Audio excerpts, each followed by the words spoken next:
If I were to be generous, I would say there are maybe 5 of these in the world.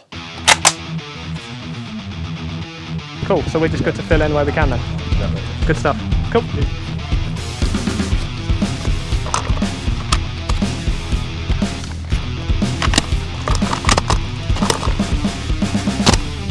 Oh, okay.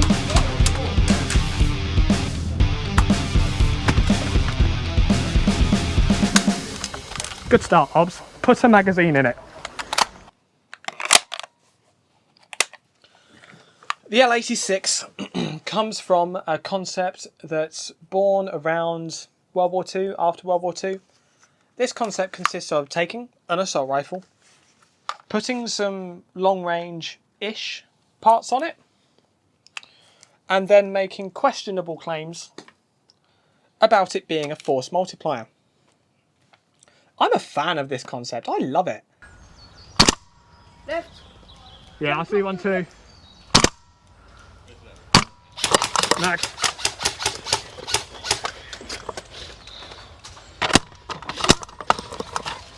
Left to right again, yeah? Yeah, left. Okay. Most of them on the right one. Okay. Good stuff. I really do. So, and the L86 comes into all of that. Now,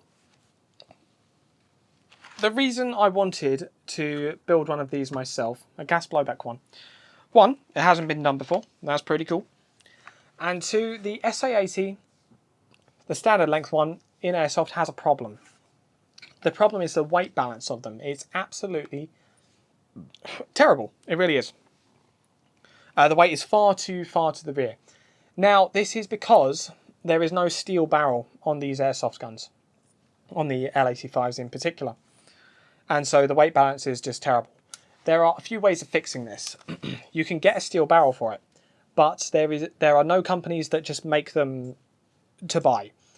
And given that it's a WE rifle that's been around for many, many years now, we're probably not going to ever see a steel barrel for this. People have made one, like fabrication, machine shops, whatever, but these are probably going to be a little bit expensive. So that's one way that you can fix it. The most common way is to get a Picatinny front end. So either Daniel Defense, B&T. The difference between the Daniel Defense and the B&T is the vent holes of the Daniel Defense are circular. The vent holes of the B&T are like a rounded rectangle. And then there are some reproductions of the Daniel Defense from Mad Bull, I think. So you can do that, and then you can put a laser on the front and a grip pod. I'm a fan of grip pods. It's a grip. It's a pod. Life is good. And then that brings the weight up there. Or the rare and more expensive option would be to get the Ares AG80, which is the SA80 grenade launcher. It looks very cool, but it's very rare, and so unfortunately they're a bit more expensive than they really should be. I've chosen to go the L86 LSW route for this. Now, the reason this is, one, it's cool, but this fixes the balance. There's the balance. Without adding as much weight-ish. The weight is further out, and so you can have less weight at a further point of leverage in order to get the correct balance. The weight of this is not correct, so the weight of this is currently 5.3 kilos fully loaded. The weight of the standard L85 is 4.9 kilos, so it's a bit heavier than that. But the weight of the real L86 is 6 kilos, so it's 700 grams heavier than what this is. So the weight falls in between them, and again, it's probably quite a bit due to the lack of a steel barrel. Yeah, so this is where I would talk about the build, but unfortunately there is a problem. YouTube doesn't like it if you talk about the modification of anything gun-shaped in a way that other people can reproduce. Now, I am an airsofter and I'm on YouTube, so there is one thing that I will never do, and that's reproduce. First thing you're going to need is parts of an ICS L86. So we have the muzzle device, steel, the front end, so this is this portion going down here, and then the green portion, plastic as well. That's from ICS2. The bipod is purchased separately, and the bipod You have a latch under here, bring it out, and then it locks up there. Boop, boop. Life is good.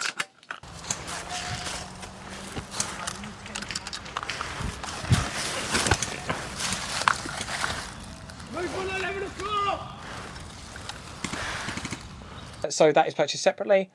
The gas block and outer barrel, which I am annoyed that you need to get one of these, but unfortunately that is the case, and it's more expensive than it should be, but that is unfortunately necessary. Rear grip, and then the rear butt plate. The rear grip and rear butt plate on this one are real steel, but we will cover what is needed for the ICS ones to work as well. The fact that the balance is correct means that the weapon handling is correct, so you can have it out and do weapon handling type stuff and be fine. Of course, the standard Airsoft L85 can point up and down with no problems at all, but your issues arise when you're trying to bring it in and out of the shoulder. Okay.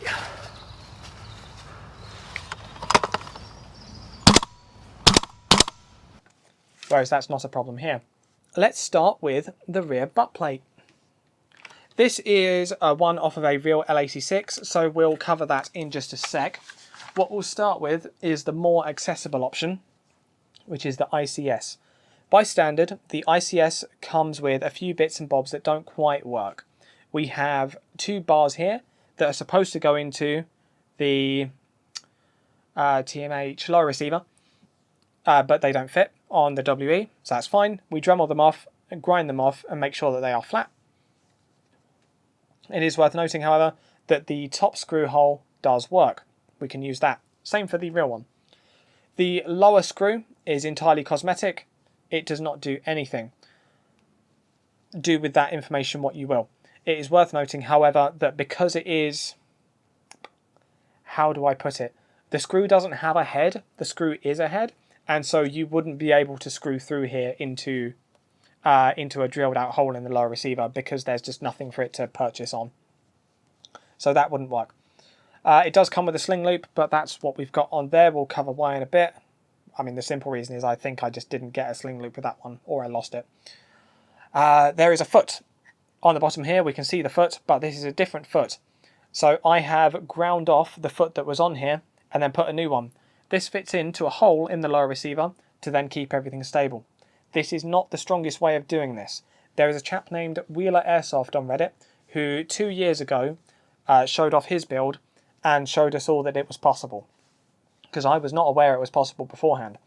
So the way he's done it is drilling through a third hole here to get through into where to where the lower hole is on the lower receiver. This is a stronger way of doing it than what I've done here with simply 3D printing a new foot. But you then have 3 holes in the stock. Depends on your priorities. For me personally, I was totally okay with this, but now I have the real one, and so we'll cover what I've done with that instead. But yes, that is passable, and it will work. It's just maybe not the ideal way of doing it. There isn't really an ideal solution unless you have a very strong way of fitting that foot. I have just used super glue myself. Now, what else did we need to cover? I think that's it for the ICS one. So, the ICS one is fairly easy to make do with, but the problem is it's plastic. Because it is a gun that's in the prone a lot, I wanted the real rubber one, and so I found one, bought one, and here we are. To make the real one work, there are a couple things that need considering. This is going to be brilliant. So, for starters, the real L86 receiver, or SA80 receiver, is a bit thinner than the WE, and so material had to be removed in order to have that fit. It's the same for the rear grip as well. We'll cover that in a sec. So, material had to be removed from the inside of this in order to make it fit. The upper hole did line up. The lower hole did not quite line up. So what I've done there is used an undersized screw to just fit through the sort of the pie chart of compatibility and then make that work that way. And it is There's a lot of rattling there. Okay, so that is the charging handle and the bipod. But the stock itself is perfectly solid and there's no issue there at all. The foot underneath did also need a bit of dremeling as well because it was too thick. And hey, that's okay. It also, the angle here, we can see a very slight gap here. What I have done in the past is put a bit of Pepsi can under the lug that goes under in order to bring that up. But nowadays I realise I don't really care. So that's totally fine. So upper screw, totally fine. Lower screw, it is a pie chart that you kind of fit a smaller screw through, nut and bolt, and you're good to go. Yeah, cool. The sling loop is from ICS, the ICS one. I either lost the real one or didn't receive it. I don't remember. But the problem I had was the sling loop could move so much that it would bring an opening into here that the sling could just fall out of. So that wasn't good. So 3D printed a spacer type thing that sits inside and then stops so much of the movement. Still allows a bit of movement, but it is an amount of movement that I have chosen rather than it simply being able to go every which way. In terms of why the L86 butt pad is different from the L85, the standard one, we have this bar that comes up. This is so that when you're on the bipod, it's a bit more chill. You can use it to bring up into your shoulder and get into the scope, in theory. In practice, I've found that that doesn't really work for me as well as it seems. And so I tend to prefer just having it as an assistance in keeping it in the shoulder while I'm waiting, guarding, overwatching, whatever, all that kind of thing, rather than helping it actually be in the shoulder. Oh, this one was also split. This one has split because of me. I didn't take off enough material on the inside here, and so it has introduced a sideways splitting force that has subsequently splitted it.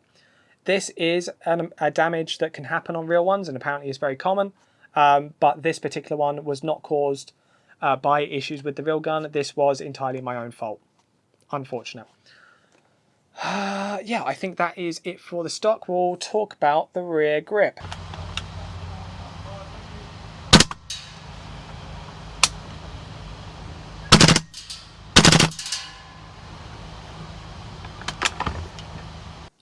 The rear grip was the most difficult part of this build, unfortunately.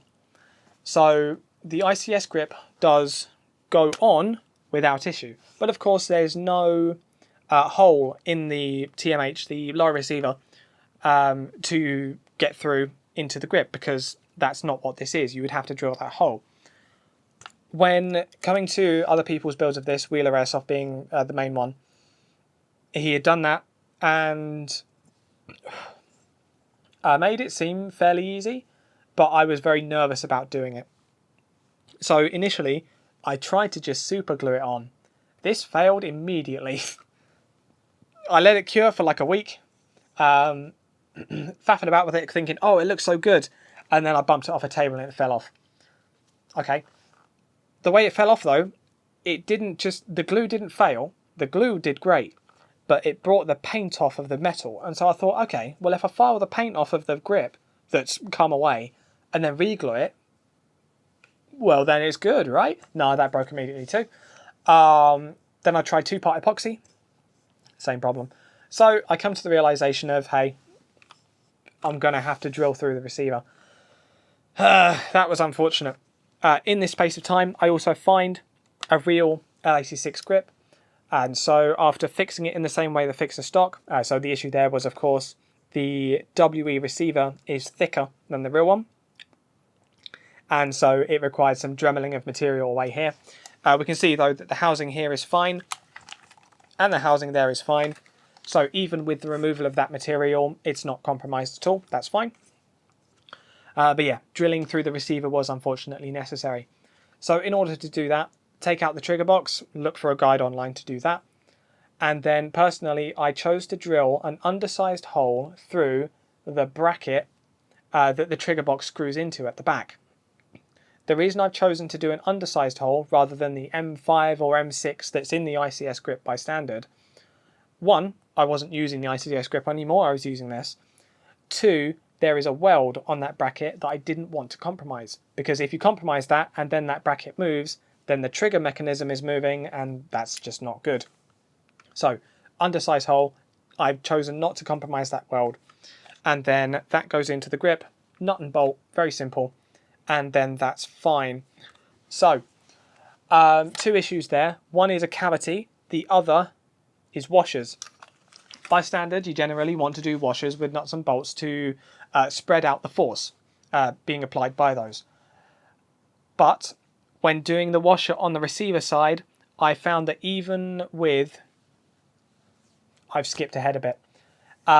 So when putting the screw into the receiver, you need to remove material using a Dremel from the trigger box in order for that to still go on around that screw. If you have a washer there, for some reason, even though I really thought everything was fine, it wasn't. And so the trigger box was sitting too high because it was on top of that washer somewhere, and I had issues resulting from that. The precise issue I had resulting from that was when racking the charging handle in semi-automatic, it felt like it was grinding something ever so slightly. And when racking the charging handle in the automatic mode, it just got blocked by something. It would not travel all the way to the rear. This is because it was raising the disconnector up and it was raising it into the path of the bolt. So the trigger mechanism was just sitting too high. So I took out the washer from the receiver, and that's fine.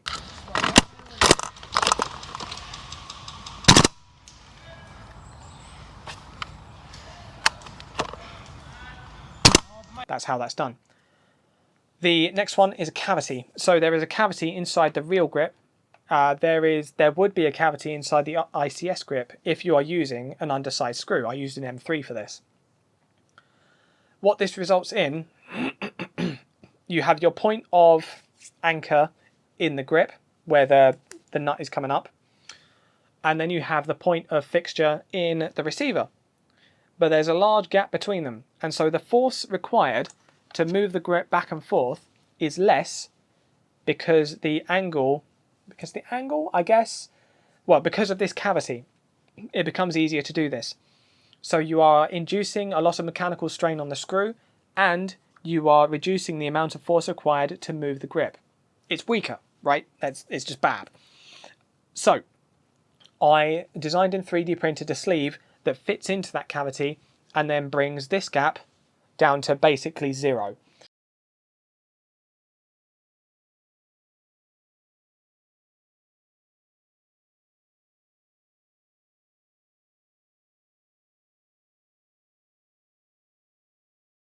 And then that fixes that problem. While also doing that, I also custom ordered a high tensile steel M3 screw to just make sure that that's all good.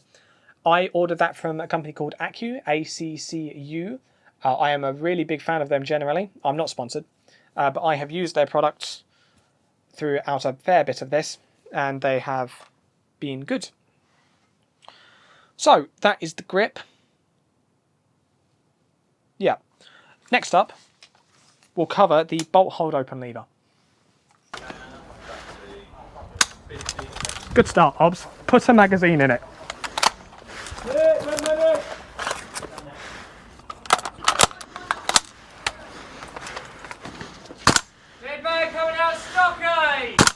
The bolt hold open does not work by standard on the WE SA80. It does here. The reason for this is the English Kiwi mod. English Kiwi is a chap that has designed and 3D printed a lever that hooks into the bolt hold open mechanism in a way that is realistic. So it goes from the bolt hold open lever through into the mechanism, and then you can use it as intended. It's not expensive, it's not difficult to fit, it's worthwhile. Even if you're not looking to do an L86, if you have an SA80 and you want it to function correctly in that particular way, then there's no reason not to get that. It's good.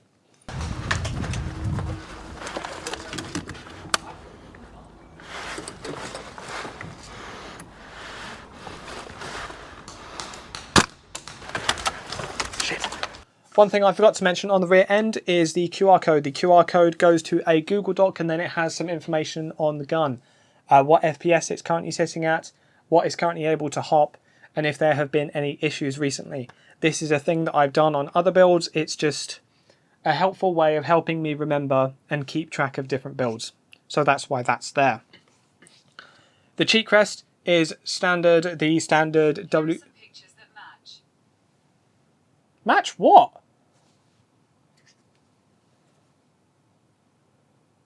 What? Okay. That's really thrown me off. The cheek rest is standard from WE. There's no need to change that. It's totally fine. Yeah, that's fine. Magazine, I'm using standard WE M4 Stanag magazines. Nothing unusual there. Yeah, that's good. I guess we'll cover the optic because otherwise I will forget. This is a SUSAT from Spina Optics, S-P-I-N-A. It's pretty good. The light transmission is very good. The contrast is very good. Chromatic aberration, I mean, it's pretty good, but around the outer edge it's a problem. The warping around the outer edge is a problem. And unfortunately it's the main thing that brings this down because it looks great, feels great. The eye relief on it is fantastic. There's my perfect eye relief. I'm still fine, still fine. Now I've got a bit of shadow. And if I come back into perfect, and then if I go back until I have a half picture, there. So, good eye box as well.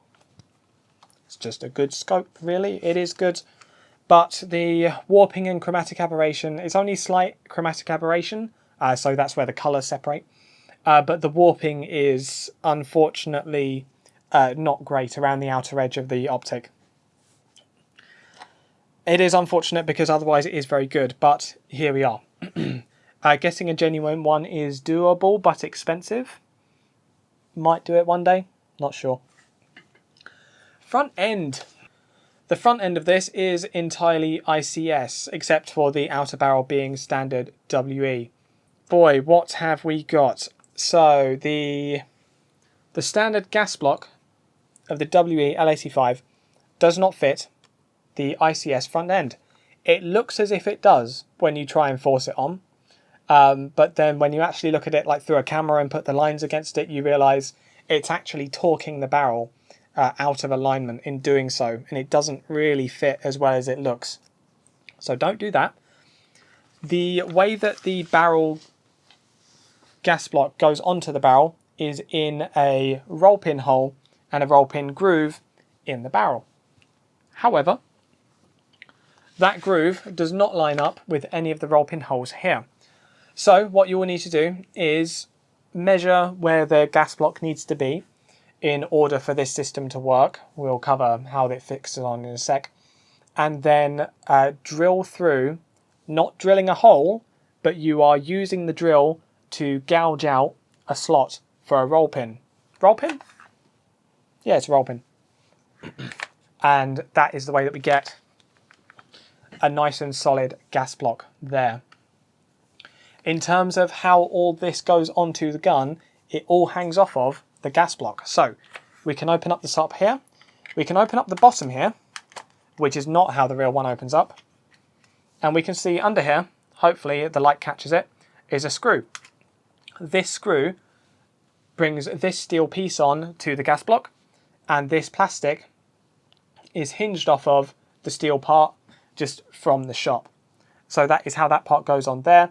And we have a roll pin half sticking out that is going into the barrel. As it doesn't look great that it's half sticking out, but I guarantee you it is not going anywhere. With the amount of force and heat that I put into that, I am very confident. What we can also see while we're here is an unusual looking gas system structure. This is always a problem for me. I'm too stupid. There we go.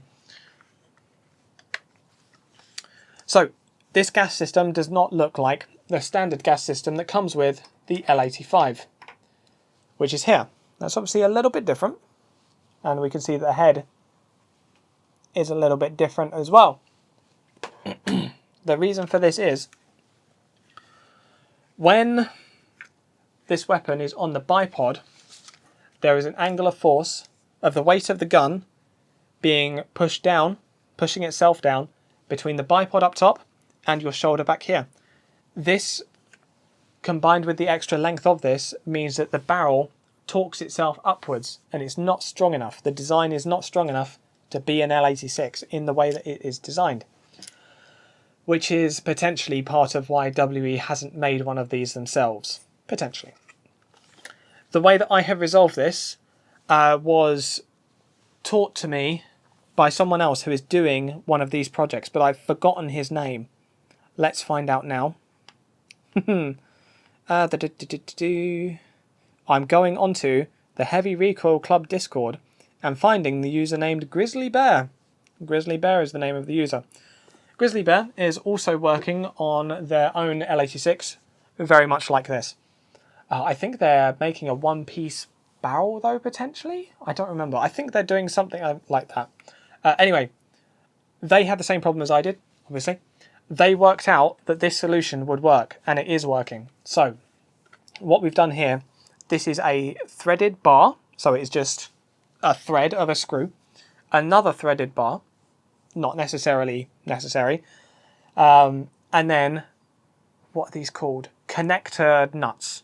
Connector nuts. 3 connector nuts. And then there's a washer up there as well. This provides, what would we call it? A separating force between the gas block and the upper receiver. And so it keeps the barrel from torquing up a whole lot. There is still a little bit, a very small amount, but it's massively mitigated by the fact that we are holding a force between the gas block and the upper receiver.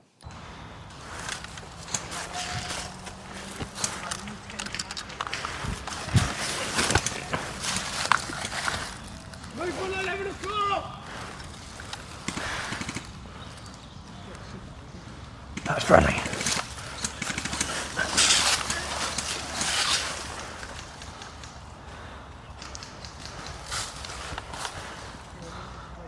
This threaded bar goes through the front, and then I've replaced the front end with a castle nut to give the appearance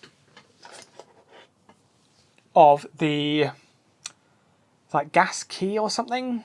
This is called something, and I don't remember.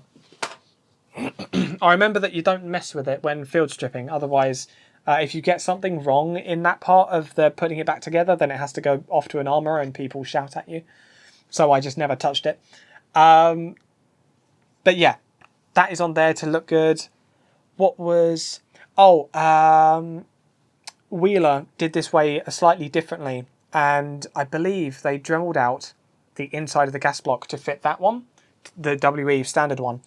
Myself and Grizzly, however, have chosen to go this route and get a bit of extra reinforcement on there because I do feel it is beneficial. That then pops up there, and then that is good. I do have the opinion that this steel, this is very particular of me. I have the opinion that this is not stiff enough. On the real one, this is a lot stiffer, but for this, it's too easy. It's too easy, but whatever, it's fine. What else have we got? So that's the reinforcement. We have, of course, our ICS handguard, which is part of this steel structure here, and it is just purchased as ICS front end. And we have our front sling loop here. You can have the sling loop on either side. It's not an ambidextrous gun. If you were to use this left-handed, that would be bad. That would be really bad. So actually, let's take the magazine out. That's not left-handed, for starters. And we will manually bring back the bolt. So, this is where Airsoft has saved my teeth. Actually, let's... to a point where I can see the scope. I am now having a problem. So that's not ideal. And also, the bolt of a real one comes back a little bit further than that. So this is not a left-handed gun. Not by any means. But for some reason, it has a right side sling loop. And same for the rear, actually.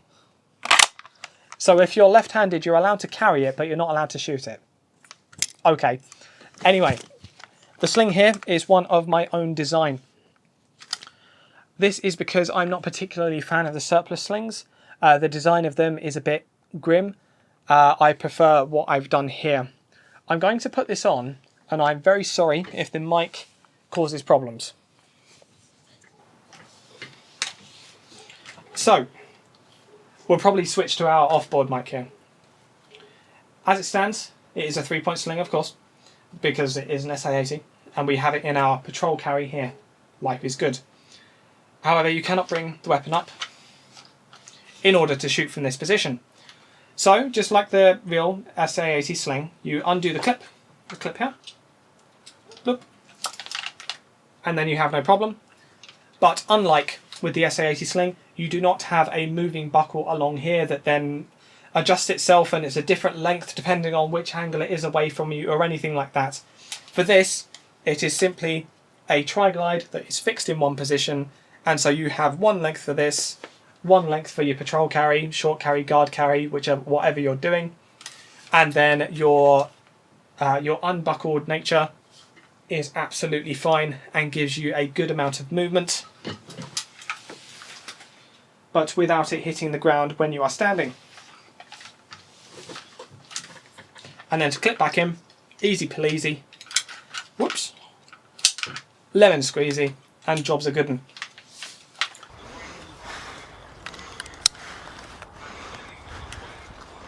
So that is why I have designed my own sling here, rather than going with the surplus. And apart from anything, I enjoy making my own stuff, in case that wasn't obvious from this channel already.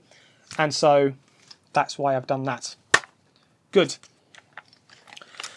Moving further forward, we have some more of the ICS front end, particularly the steel shroud structure, whatever this is, and the bipod. This works the same as the real one, in the sense that you have to pull this down, squeeze these, and then pull out. And then that's how that happens. And then it locks up there. To unlock it, you bring the bipod legs together, and then it can go down, by which point you pull the latch down, put them in, let it all go, and then that's fine.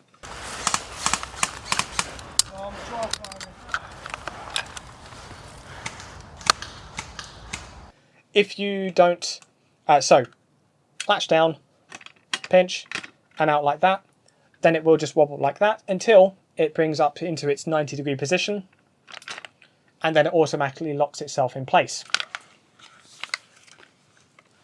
The bipod has a range of adjustment. So we have a little bit of movement left and right because it's a bipod, and we also have a lot of movement around in the yaw axis, rotational axis, not the yaw axis, in the rotational axis. The reason for this is that the manual of arms, the way of manipulating this weapon, is very much dependent on twisting it one way or another. So for example, if I want to, I don't know, remove a magazine, then I twist it this way to get the magazine out, and then I twist it that way to get at the working parts.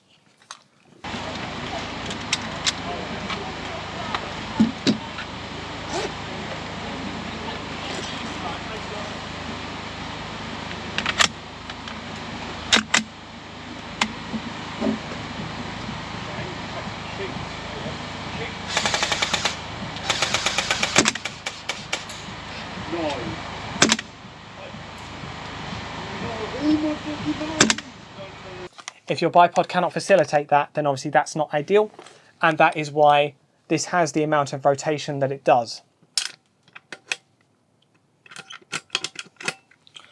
It is unfortunate because, of course, on more modern bipods we do seek the ability to lock that rotation. That's not the case here. That's not something that's feasible here because of that manual of arms. Simply. Yeah, so that's how the bipod works. The muzzle device is not necessary to it being an L86, but it is necessary to working with this whole system, because the standard muzzle device of the L85 simply doesn't fit inside the shroud of this front end. So yes, it's necessary, basically. Then we have a barrel extension. This is a 5-inch barrel extension from eBay, I think it was. Nothing special about it.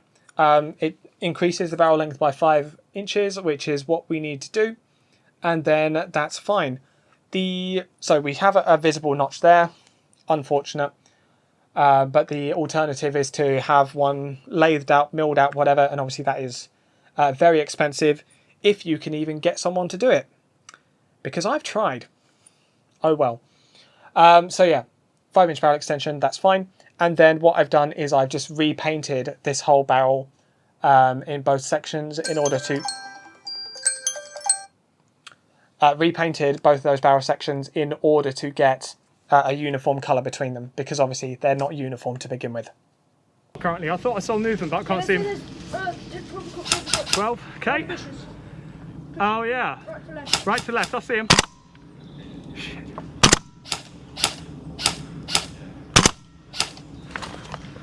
Is he still behind that bush? Yeah, he's behind the tree. Oh yeah, I see him now. Oh, I thought that hit him. Looking at him right now. Come on, lad. He's done. Nice. So yeah, we're on to internals then. Right, because this is a cheap barrel extension, and barrel extensions generally are not going to be perfect for angles, but because of that, you would not really be reliable in getting a BB out of this if your inner barrel is only here. This is unfortunate, but the fix for this is to get a longer inner barrel. The inner barrel length that is required of this is 590 millimeters. This is available from Maple Leaf. Maple Leaf's Crazy Jet stuff, it's a gimmick, but they are actually good barrels outside of being a gimmick, so they do the job. This has also got a PDI W-hold 70-degree bucking in it right now. Now, the reason I did that is because I wanted to lift heavier ammunition, and when I put a W-hold into the M110, it made it go everything skyward. Okay, so I want to put one of that in this, and then it will lift heavy ammo. The trouble I noticed when putting it in the M110 is that the nozzle stuck into the chamber a lot longer than I would have expected it to. So in order to mitigate that here, I got a stronger nozzle return spring. However, there's a few reasons that didn't work. So one, when pulling the working parts back manually, sure, it sticks until it doesn't, and it looks fine.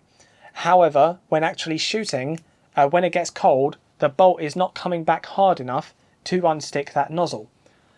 And it's worth remembering the physics of gas blowback guns when doing that, because when the weapon is fired and the bolt is coming to the rear, it's not that the nozzle is sticking in the chamber. That's not what causes that when firing.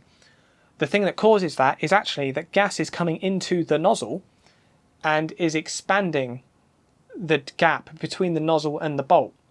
So this is after that rocket valve has closed. So you pull the trigger, the hammer hits the valve on the back of the magazine, gas goes into the nozzle.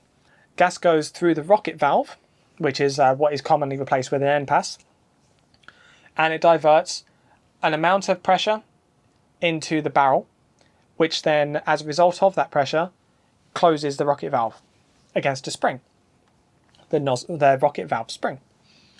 As a result of that spring, of that valve closing, the rest of the gas is then diverted into the working parts of the weapon.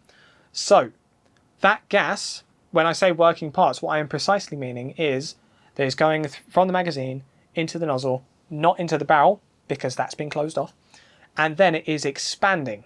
It is continuing to expand, and as a result of that, it is expanding the nozzle away from the bolt. These are actually expanding away from each other at this point in time. And so that drives the bolt back, and that's what actually cycles these gas blowback rifles. That's how that works. So, if we have a situation here, a niche situation, this is unusual, but I put the PDIW hold in, it's going to stick, sure, so I put in a stronger nozzle return spring, that is actually correct, and then I'm pulling back manually and going, oh, okay, that's good, that is working. When shooting, however, we have that expansion, and the spring, the nozzle return spring, is just what pulls these back together after that expansive effort. It's not actually what is stopping that from occurring in the first place. because the expansion is pushing the nozzle into the bucking as well. So the end result is that it didn't really fix the problem. I've forgotten to do the timer again. I have to do the timer because the camera can only go for so long. So yeah, that didn't fix the problem that I was expecting to have, and I did have the problem as a result. Now, so the problem being, let's cover the problem that was actually happening. The nozzle was not separating from the chamber at any point of the firing cycle if the bolt was not coming back hard enough. So sometimes it wouldn't feed because the nozzle hadn't come out, and so it wasn't interacting with the next BB in the magazine. The fix for this is basically change the bucking again.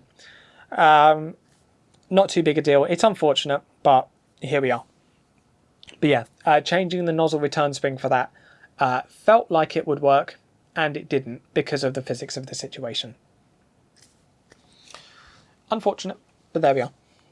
What else have we got to cover? Because I feel like we're getting to the end of this. So the cost of this, I believe, was about 300 quid. Because I got the ICS parts separately to buying a donor gun. I can't say where I got the ICS parts because YouTube really doesn't like it if you start promoting places that sell anything gun-shaped or gun-related. But you can just have a look, for example, ICS front end, I guess, L86, and you'll find what can be found. This has solved problems. One of those problems was the fact that I didn't have an L86 LSW. It has also solved the balance, as we can see here. It's slightly forward of where I'm holding it at the moment. So if I go, yeah, that's about balanced there. Whoa. Yeah. It balances over the trigger guard, over the trigger housing, trigger grip, pistol grip. The balance is good. The balance is the same as a real L85. The L86 is a bit more front heavy than this. Again, it's just because we don't have a steel barrel on there. Maybe I'll get a steel barrel one day, but honestly, it's like the rear grip. It would be so much effort for a very little return that it's not really worth it. When we talk about the design of gas blowback airsoft guns, you can have two of three things. Those three things are recoil, tangible feeling of recoil, the ability to get through a magazine, either through capacity, efficiency, or both, and platform weight, so the weight of the gun. If a gun is well designed, then you can have two of those things. You can have any two, but you can only have two. If a gun is heavy and can get through a magazine, then it's got to have a light bolt, like the VFC M249. If a gun is heavy, but it wants heavy recoil as well, then it sacrifices the ability to get through a magazine because it's using so much gas to give you that recoil, pushing whatever heavy weight is going on. And if a gun needs to have heavy recoil and also good efficiency, the ability to get through a magazine, then it needs to have a light chassis weight. This, I mean, it's WE, so the well-designed aspect of a gas blowback gun doesn't really apply, unfortunately. Their tolerancing just isn't as good, especially given that this is a very old design now. So, not only does it struggle a bit to get through a magazine, because WE efficiency is not as good as we would expect from modern designs, but the recoil is not that heavy, the bolt's not that heavy. The platform weight is obviously, it's heavy. I wouldn't choose to have this lighter because that is what this is. But, yeah, it doesn't recoil particularly heavily. The efficiency is, it's a WE, so it's not that great. It's not that great compared to what I'm used to, which is, you know, MWSs and such. And, yeah, it is what it is. But, really, the thing is that it's an L86 LSW. Like I say, there's maybe 5 of these in the world. In terms of other people's builds that are not as particular about this, there are maybe 4 or 5 more that maybe don't have the rear grip and don't have the buttstock that I've seen around, and a few that do strange things of having aftermarket rails on them and then putting scopes on there that are not clone correct for one reason or another. You do you, but for me, the SUSAT vibe is the one to go for. Guys, that's it. This is the L86 LSW. Future plans for this are very simple. Get a new bucking in it, and job done. It's really as simple as that. Apart from that, this guy's story has just finished, and it will be just beginning as we get this into games. It feels great, it looks great, and it shoots pretty well as well, but that's because of the bucking. So we'll see what happens with future buckings and see if we can keep that performance of lifting a 0.36 gram BB out as well as it does. I did forget to mention one thing. Because I bought this in the UK, it came by standard with a low power nozzle. That means that this shoots about 1 joule to 1.1, even with that long inner barrel. I forgot to mention that when talking about the inner barrel. So this is under sight limits, and it is legal even in automatic, which is good. I'm not an automatic player generally, but it is good that I am safely within limits, because then when it does get to summer, I can just leave it in semi and be totally fine. Well, or run it on lighter gas, of course, which is the better thing to do. But semi-locking this is no problem at all, because you just change the gearing of the selector. If you got to the end of this video, because I've done things in the past where I'll put in the description asking a question, and usually it's like, what's your favourite animal? And like, I look at clips then of those animals to find out stuff. Recently I was looking at shrimp. For this one, I put the question at the end of the video. What I want to know, very simply, what gun fits your vibe? For me,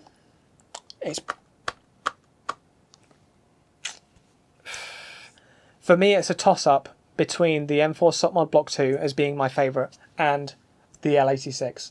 Of course, as I've stated at the beginning of the video, I very much like the LSW SPR mindset, and I'm really hoping that VFC comes out with an RPK to complete... Sorry, I bumped the mic. To complete the collection, so to speak, because I have the VFC AK-74 there. I can't use it yet because there's only like 3 magazines in the world, but that's good, and I want an RPK. But yeah, let me know if you could build any one airsoft gun, what would you build? That's what I want to know. Thanks for watching, guys. It's been good to have you. I'll see you around. Yeah, I see. I can't shoot him from there.